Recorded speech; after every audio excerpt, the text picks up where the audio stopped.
இதுல அவர் சொல்றாரு, அதற்கு இயேசு ஸ்திரீயே, 4வது வசனம், எனக்கும் உனக்கும் என்ன, என் வேலை இன்னும் வரவில்லை அப்படிங்கிறார். சரியா? என் வேலை இன்னும் வரல அப்படிங்கிறார். ஸோ இந்த வேலைங்கிறது என்னன்னா விசுவாசம். இவர் வர்றதை விசுவாசிக்கிறான். அந்த விசுவாசம் ஃபர்ஸ்ட் இல்ல. இப்போ இந்த அற்புதத்தின் மூலமா தான் அந்த விசுவாசத்தை அவர் உண்டு பண்றாரு.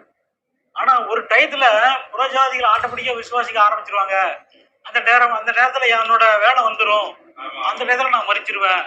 அப்போ மறிக்கும் போது நான் அவங்க அதிக கனி கொடுக்க முடியும். மறிக்கும் போதுதான் ஜீவன் வரும் அப்படின்னு சொல்றாரு. இப்போ யோவான் 12:20 பாருங்க. இது இதான் முதலாவது அற்புதம்.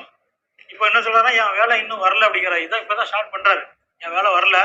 என் வேலை வரும்போதுதான் அவர் நம்மளுக்காக மறிக்க முடியும், இந்த ஜீவனை கொடுக்க முடியும், பரிசுத்த ஆவியை கொடுக்க முடியும், தேவனுடைய பிள்ளையா மாற்ற முடியும், தேவனுடைய சித்தத்தை செய்ய முடியும், நம்மளை பரலோகத்தை கூட்டு போக முடியும், இந்த நித்திய ஜீவன் எப்படி சகலமும்.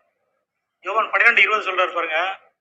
அப்பொழுது பண்டிகையில் ஆராதனை செய்ய வந்தவர்கள் சில கிரேக்கர்கள் இருந்தார்கள். கிரேக்கர்கள் புறஜாதி. அவர்கள் கலிலேய நாட்டு பெத்சாயிதா ஊராகிய பிலிப்பினிடத்தில் வந்து, ஐயா, இயேசுவை காண விரும்புகிறோம் அப்படிங்கிறான். தேட ஆரம்பிச்சிட்டான். புறஜாதி இயேசுவை தேட ஆரம்பிச்சிட்டான். நிறைய அற்புதம் பண்றாங்க. இஸ்ரவேல் ஜனங்கள் விசுவாசிக்கல, தேட ஆரம்பிக்கல. ஆனா புறஜாதி தேட ஆரம்பிச்சிட்டான். வந்து சொல்றான் பிலிப்பிட்ட போய், ஐயா, நாங்க இயேசுவை பார்க்கணும். அப்புறம் பிலிப் அது அந்திரேயாவுக்கு அறிவித்தான். பின்பு அந்திரேயாவும் பிலிப்பும் அதை இயேசுவுக்கு அறிவித்தார்கள். அப்பொழுது இயேசு அவர்களை நோக்கி, மனுஷகுமாரன் மகிமைப்படும்படியான வேலை வந்தது. இதுதான் முக்கியம். அங்க என்ன பண்ணிருக்காரு, தம்முடைய மகிமையை அவர் வெளிப்படுத்தினார்னு போட்டாரு முதலாம் அற்புதத்துல.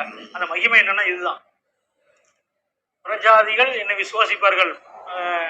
என்ன புறஜாதிகள் விசுவாசிப்பாங்க. வெளிச்சம் உதித்தது, இருளில் இருக்கிற ஜனங்கள் பெரிய வெளிச்சத்தை கண்டார்கள். அது இதுதான், இயேசுதான்.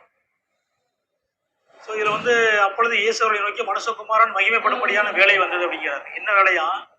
அவர் சொல்றாரு, தன்னை சொல்றாரு, கோதுமை மணியானது நிலத்தில் விழுந்து சாகவிட்டால் தனித்திருக்கும், செத்ததை ஆகியில் மிகுந்த பலனை கொடுக்கும். இவர் மரிச்சாதான் பலனை கொடுக்க முடியும். அதாவது நமக்குள்ள ஜீவனை உண்டாகும். பாவ மன்னிப்பு கிடைச்சாதான் ஜீவன் வரும். அதுக்கு தான் அவர் வந்தது. பாவத்துக்கான விலையை கொடுத்து நம்மளுக்கு மறுபடியும் ஜீவனை உண்டாக்க, விசுவாசிக்கிறவர்களுக்கு ஜீவனை கொடுக்க, விசுவாசிக்கிறவர்களுக்கு நித்திய ஜீவனை கொடுக்க. ரொம்ப முக்கியம் தான், விசுவாசிக்கிறவர்களுக்கு தான்.